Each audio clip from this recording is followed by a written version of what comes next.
Let's start with the equity market because down 0.75% the S&P 500.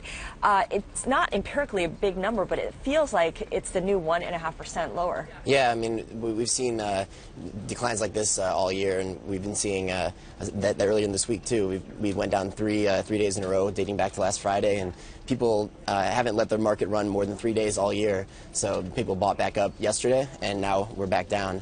And I think people are just biding time, waiting for the GDP tomorrow. They're expected to be strong numbers, growth in the second quarter. So if we do see a nice print there, we could see this slide end.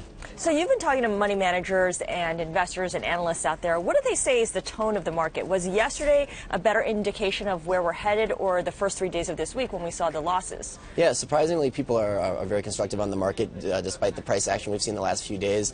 There's a lot of speculation that when the market does dip, it's just an opportunity for these institutional bulls to go in and buy on the dip. And all the strategists on Wall Street are all thinking that the S&P is going to rise. By the end of the year, by the end of 2015, everyone's still very constructive.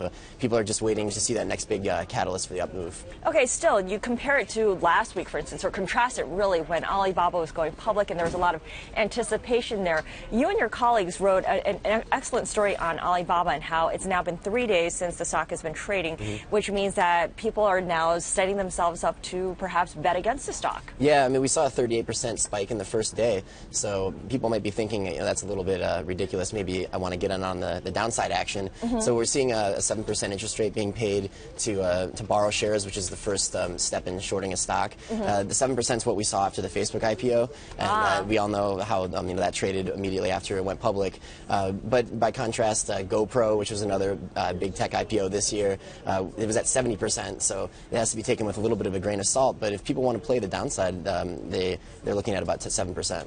And you also made an interesting observation, which is that people are looking at Yahoo as a way to hedge against Alibaba. Yeah, so if someone wants to be constructive on Yahoo, they still own 16% of Alibaba. I mean, they might want to put on some sort of, or they might want to borrow Alibaba shares as sort of a hedge to that position. Gotcha. All right, Joe Ciolli, thank you so much. And of course, we'll check in with you after the GDP report, and of course, jobs coming up as well next week. Speaking of catalysts for the stock market.